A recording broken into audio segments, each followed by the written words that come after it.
اس کو رحمت سے اپنی اولاد کرے عطا مولا یا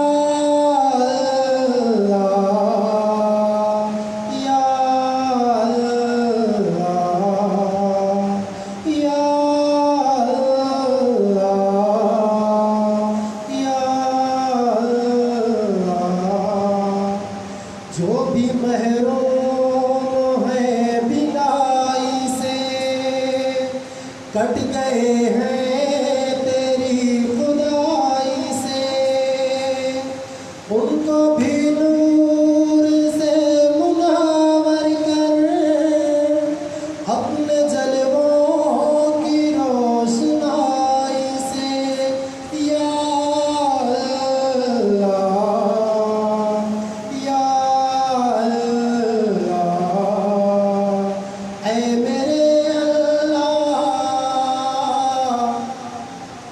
اے میرے اللہ جو کھڑا ہے تیری چوکھٹ پر اسے قدرت کے اپنی جلوے سبھی دکھا مولا یا اللہ یا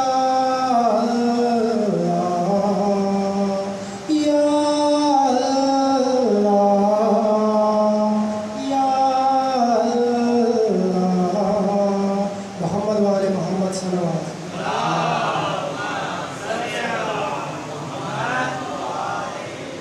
یہ جو کوکر بشیر ہے مولا تیرے در کا فقیر ہے مولا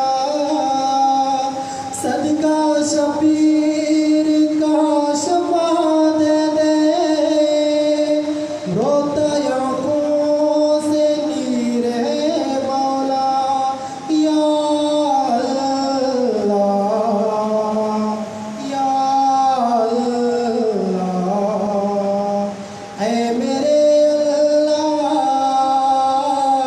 اے میرے اللہ کون ہے جہاں میں تجھ جیسا کر دردوں کی کون تیرے سوا دوا مولا یا اللہ یا اللہ یا اللہ یا اللہ محمد والے محمد صلی اللہ علیہ وسلم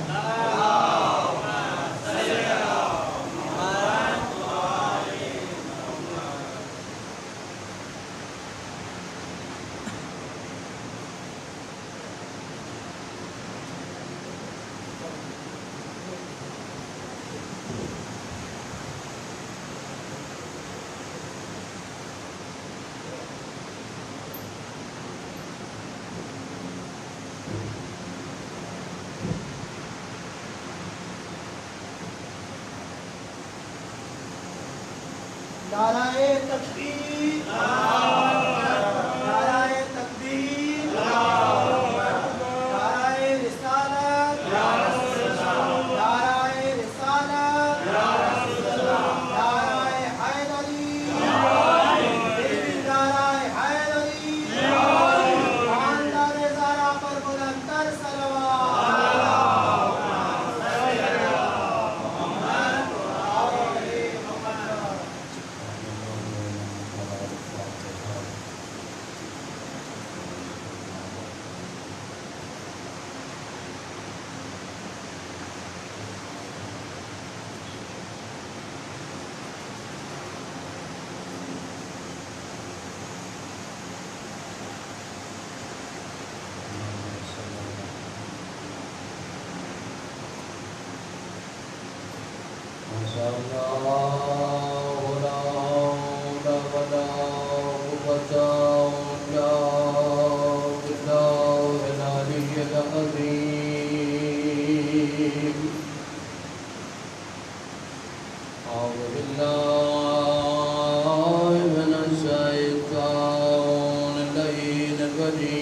بسم الله الرحمن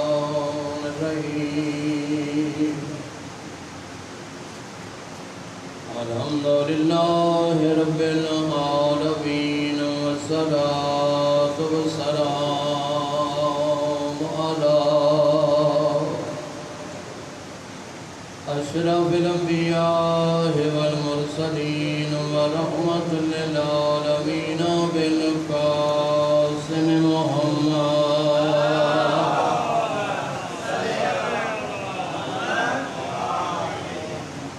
وعلى آله الطيبين الطاهرين المنتجبين المنتخبين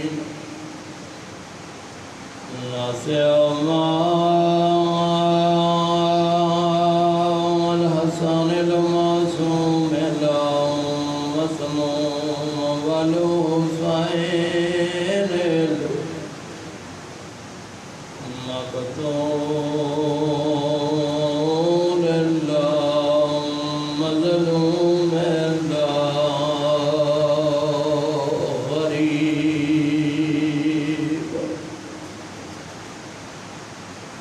الغريب شہید کربلا بلا جرم ولا خطا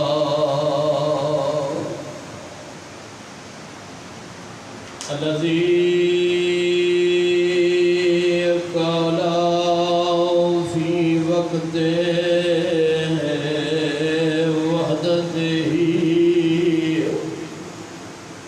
وحين غربته هل من ناصر ينصرنا هل من مغيث يغيثنا وهل من ذاب يذبح عن حرام رسول الله الذي قال في وقته من الخيام يا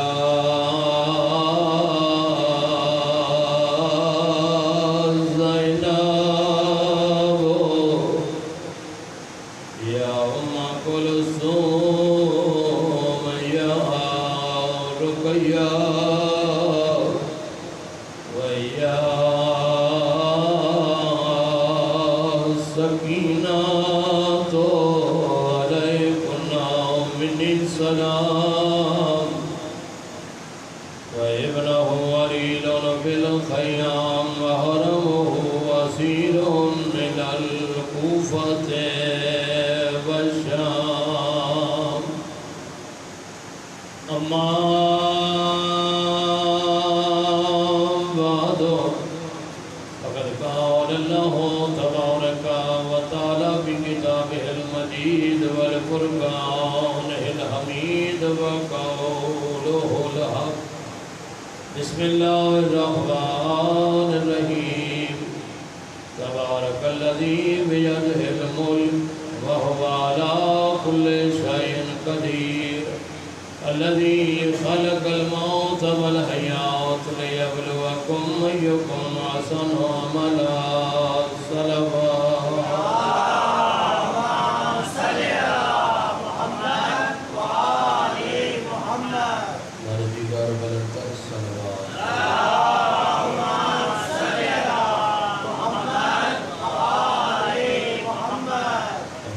مقاصد کی مقبولیت کے لیے بلند آواز سے درود پڑھیں۔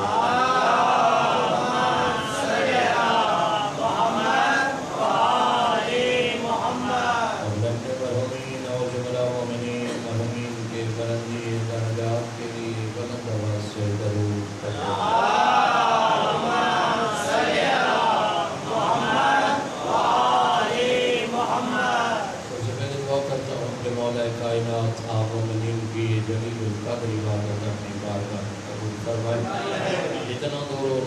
سے آپ تشریف لائے ہیں مولا ہر قدم پر آپ کے صغیرہ کبیرہ گناہ معاف فرمائے قادیان کا اہتمام آپ مومنین کی شرکت اور حقیر کی شرکت کارواں کا اپنی بارگاہ میں قبول فرمائے اس کا ثواب جملہ مومنین مومنات بالخصوص محشرین بانوں کے روح کو صاف فرما ہر لاکھ کرمت درجات بلند فرما قبر کو روشن و منور فرما شفاعت اہل بیت اتحاد نصیب فرما تمام دعاؤں کی قبولیت کے لیے مل کے صلوات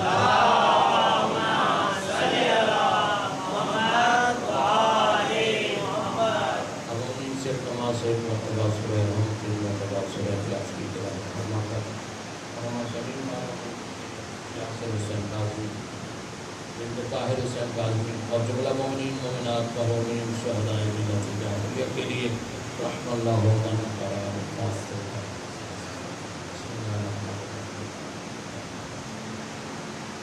یا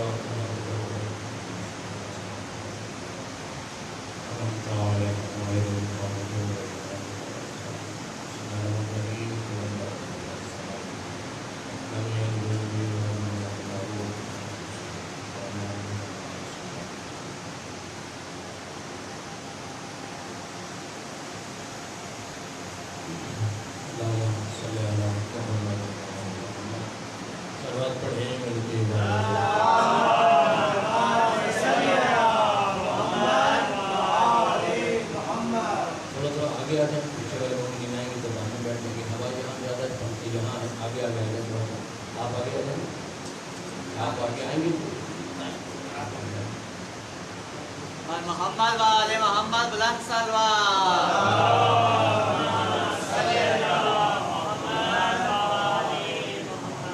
ایک اور سروات پڑھے میرے دیوا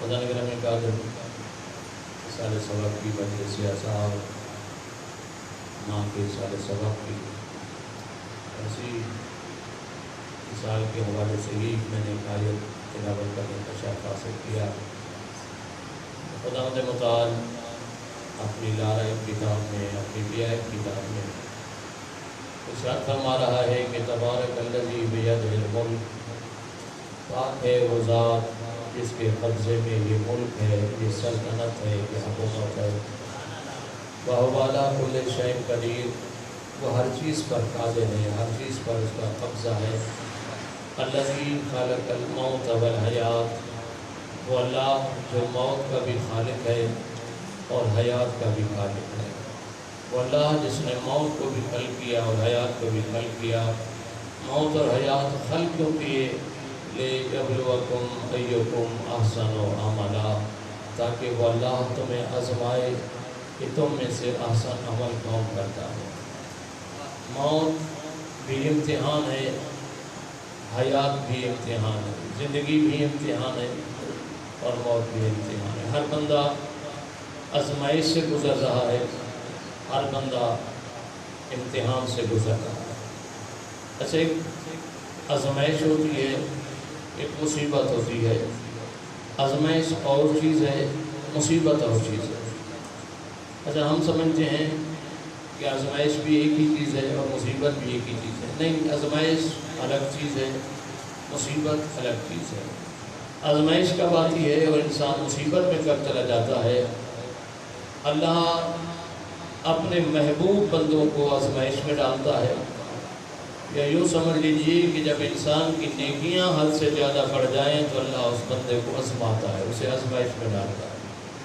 اور مصیبت کب آتی ہے جب انسان کے گناہ حد سے بڑھ جائیں یعنی مصیبت آتی ہے گناہوں کی وجہ سے اور آزمائش آتی ہے نیکیوں کے زیادہ ہونے کی وجہ سے یعنی دونوں جو ہے وہ الگ الگ چیز ہیں آزمائش الگ چیز ہے اور مصیبت الگ چیز ہے مصیبت گناہوں کی وجہ سے آزمائش نیکیوں کی وجہ سے ایک بندہ آیا سرکار مولا متقیان علی بن ابی طالب علیہ السلام سرکار ہم آزمائش اور مصیبت میں فرق کیسے ہمیں پتہ چلے ہمیں کیسے پتہ چلے کہ ہم آزمائش میں ہیں یا مصیبت میں ہیں آزمائش ہوتی ہے نیکیوں کی وجہ سے اور اگر ہم آزمائش میں ہیں تو آنے والی پریشانی پہ ہم اللہ کا شکر ادا کریں. اگر مصیبت میں ہیں تو پھر آنے والی پریشانی پہ ہم استغفار کریں.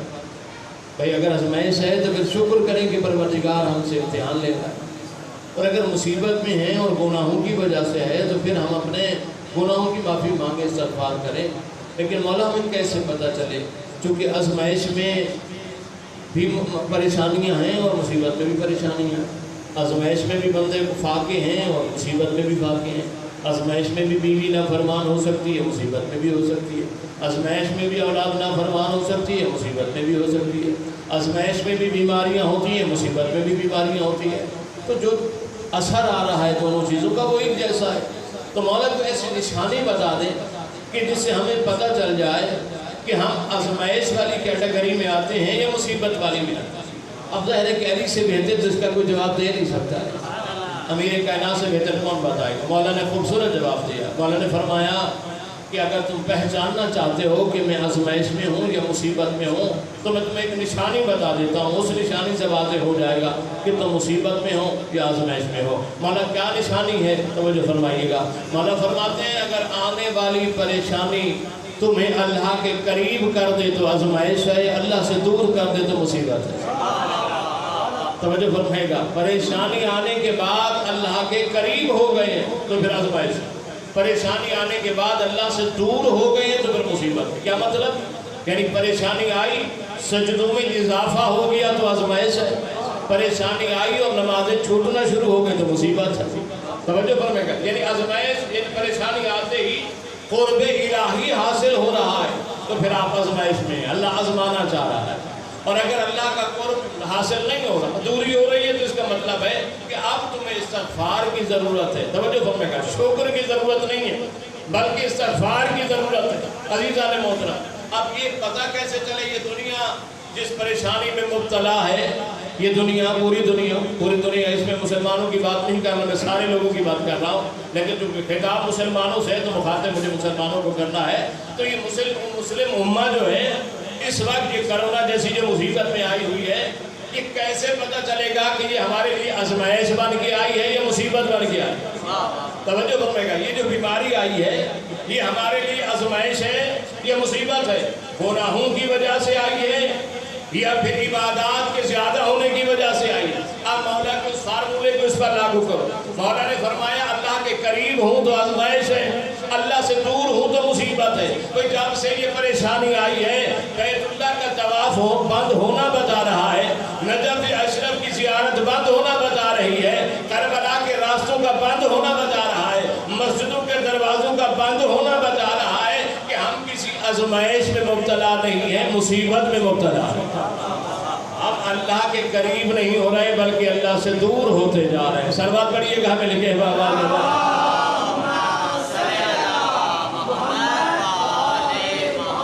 ہمیں شکر کی ضرورت نہیں ہے, ہمیں استغفار کی ضرورت ہے. ہمیں اپنے گناہوں کی معافی کی ضرورت ہے کہ ہمارے گناہ اتنے بڑھ گئے ہیں کہ ہم آزمائش والی کیٹیگری میں نہیں آ رہے بلکہ ہم مصیبت والی میں آ رہے ہیں. ہم سے سجدے چھوٹ رہے ہیں, مسجدیں چھوٹ رہی ہیں, عبادات سے دور ہوتے جا رہے ہیں. اللہ نے دروازے بند کر دیے, دروازے بند ہوتے جا رہے ہیں. اس کا مطلب ہے کہ ہمیں اپنے گناہوں کی معافی مانگنی چاہیے, اس لیے کہ ہمارے گناہ اتنے ہو گئے ہیں کہ ہم اللہ سے دور ہوتے جا رہے ہیں. اچھا عزیزان محترم, آزمائش کس کی ہوتی ہے؟ نیک لوگوں کی ہوتی ہے. اللہ کے جو مقرب لوگ ہوتے ہیں اللہ ان کو آزمائش میں ڈالتا ہے. اب آزمائش کی بھی 3 حصے ہیں, 3 طریقوں سے اللہ آزماتا ہے. 3 طریقے. اللہ یا تو مال کے ذریعے آزماتا ہے, یا پھر اللہ جو ہے جان کے ذریعے آزماتا ہے, یا پھر اولاد کے ذریعے آزماتا ہے. یہ 3 امتحان ہیں جن سے انسان بڑی محبت کرتا ہے. مال سے انسان کو بڑا پیار ہوتا ہے, جان سے بڑی محبت ہوتی ہے, اور سب سے زیادہ محبت پھر اولاد سے ہوتی ہے. اللہ یہ 3 امتحان لیتا ہے انسان کی, آزمائش میں ڈالتا ہے. اللہ دیکھنا چاہتا ہے کہ میرا محبوب بندہ مال سے محبت کرتا ہے, جان سے پیار کرتا ہے, یا پھر اولاد سے پیار کرتا ہے.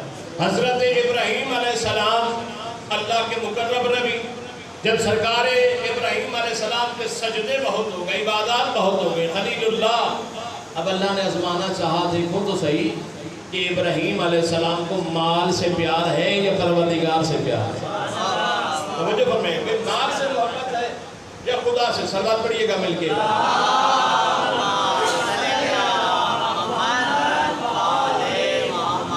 مال سے محبت ہے یا پروردگار سے محبت ہے؟ اب اللہ دیکھنا چاہتا تھا ابراہیم بھی اس مقام پہ پہنچ گیا، خلت کے مرتبے پہ فیض ہو گیا.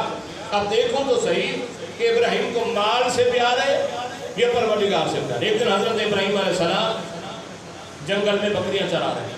اب اللہ آزمانا چاہ رہا ہے. اللہ نے حضرت جبرائیل کو بھیج دیا اور کس شکل میں بھیجا؟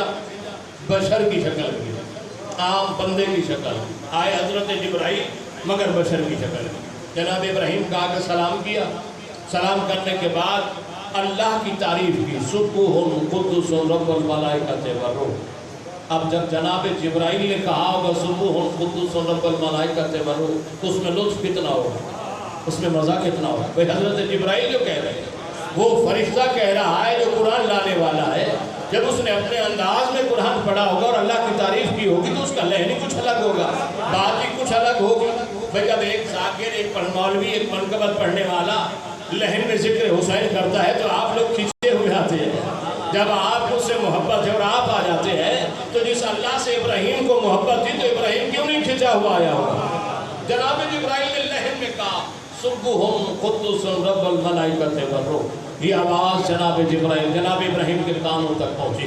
کھینچے ہوئے جناب ابراہیم، اے بندہ خدا، تو میرے رب کی تعریف کر رہا ہے، میرے رب کی تعریف کر رہا ہے. میں اپنے رب کی تعریف یہ پھر سننا چاہتا ہوں، مجھے دوبارہ سناؤ. یہ تو ہم نے جو سبوح قدوس کہا ہے یہ دوبارہ کہو، میں سننا چاہتا ہوں. اب چونکہ امتحان تھا، آزمائش تھی، تو جناب جبرائیل جو بشر کی شکل میں تھے انہوں نے کہا اگر میں تمہیں سنا دوں تو مجھے انعام کیا دو گے؟ جناب ابراہیم نے کہا ایک مرتبہ میرے رب کی تعریف سنا دو، یہ آدھی بکریاں میں تمہیں دے دوں گا. جو ریور تھا، بکریاں بھی تھیں، اونٹ بھی تھے، جو بھی اس پہ جتنے بھی جانور تھے، کہا اس کا آدھا میں تمہیں دے دوں گا مگر میرے رب کی تعریف مجھے سنا. جناب جبرائیل نے کہا سبوح قدوس رب الملائکۃ والروح. جناب ابراہیم نے کہا آدھی بکریاں لے لو، آدھا ریوڑ لے لو، آدھے جانور، اس میں جتنی بھی چیزیں تھی ساری لے کے جناب ابراہیم چند قدم تک گئے کہ پھر جناب ابراہیم نے بلایا، یہ بندہ خدا، تو نے میرے رب کی تعریف بہت اچھی کی ہے، میں دوبارہ سننا چاہتا ہوں. جناب جبرائیل نے کہا مجھے کیا دو گے؟ کہا ایک دفعہ میرے رب کی تعریف سنا دو، جو آدھی بچ گئی ہے وہ بھی تمہاری. تھوڑا تھوڑا بولتے رہے جی سمجھ آ رہی. جو آدھی بچ گئی ہے، جو آدھی بچ گئی ہے وہ بھی تمہاری. جناب جبرائیل نے کہا سبوح قدوس رب الملائکۃ والروح. جناب ابراہیم نے کہا ساری بکریاں لے. اب 500 جانور تھے، 1000 جانور تھے، تعداد جتنی بھی تھی ساری بکریاں لے کے جناب جبرائیل علیہ السلام چلے. چند قدم تک گئے ہوں گے اور پھر جناب ابراہیم نے بلایا، بندہ خدا، میرے رب کی تعریف تم نے اتنی اچھی کی ہے، میں پھر سننا چاہتا ہوں. کہ ابراہیم آپ کیا دو گے؟ بکریاں وہی جو دے چکے ہو، سارے جانور مجھے دے دیے، اب کیا دو گے؟ جناب ابراہیم نے اپنا امامہ اتارا، اپنی ابا اتاری، اپنی انگوٹھیاں اتاری، جتنے تبرکات تھے نا سرکار کے پاس سارے اتار کے سامنے رکھے. کہ ایک مرتبہ سنا دو یہ بھی تمہارے ہو، یہ ساری چیزیں لے جاؤ. جناب جبرائیل نے سنا دیا سبوح قدوس رب الملائکۃ والروح. سرکار جبرائیل نے وہ تبرکات اٹھائے، انگوٹھیاں اٹھائیں، امامہ ابا جو بھی تبرکات تھے سارے لیے. چند قدم تک جناب جبرائیل گئے. جناب ابراہیم نے پھر پکارا، سرکار جبرائیل کی طرف دیکھ کر کہتے بندہ خدا، میں اپنے رب کی تعریف پھر سننا چاہتا ہوں، میرے رب کی تعریف سناؤ. جناب جبرائیل نے کہا اب کیا دو گے؟ بکریاں بھی دے چکے، اپنے تبرکات بھی دے چکے، اب تو آپ کے پاس کچھ نہیں رہا. جناب ابراہیم مسکرا کر کہتے نہیں، مجھے اپنے رب کی تعریف سننے کے لیے اب بھی میرے پاس بہت کچھ ہے. کیا دو گے؟ کہ ایک مرتبہ میرے رب کی تعریف کر دو. ان بکریوں کی رکھوالی کے لیے تمہیں بندے کی ضرورت ہوگی، میں بھی تمہارے ساتھ چلتا ہوں. توجہ فرمائیے گا، میں بھی تمہارے ساتھ چلتا ہوں، مجھے بھی ساتھ لے چلو مگر میرے رب کی تعریف سناؤ. جناب ابراہیم نے بکریاں بھی دے دی، اپنا ابا امامہ بھی دے دیا، سرکار خود بھی ساتھ چل دیے. کیوں؟ سرکار ابراہیم علیہ السلام بتانا چاہتے ہیں کہ مجھے مال سے محبت نہیں، مجھے پروردگار سے محبت ہے. توجہ فرمائیے گا، اپنے محبوب کی تعریف سننے کے لیے جناب ابراہیم نے سب کچھ خرچ کر دیا. توجہ فرمائے گا، جب محبوب کی تعریف سننے کے لیے جناب ابراہیم نے سب کچھ خرچ کر دیا. حیدر بھائی، یاسر بھائی، آج ہم سے بھی یہی سوال ہوتا ہے کہ یہ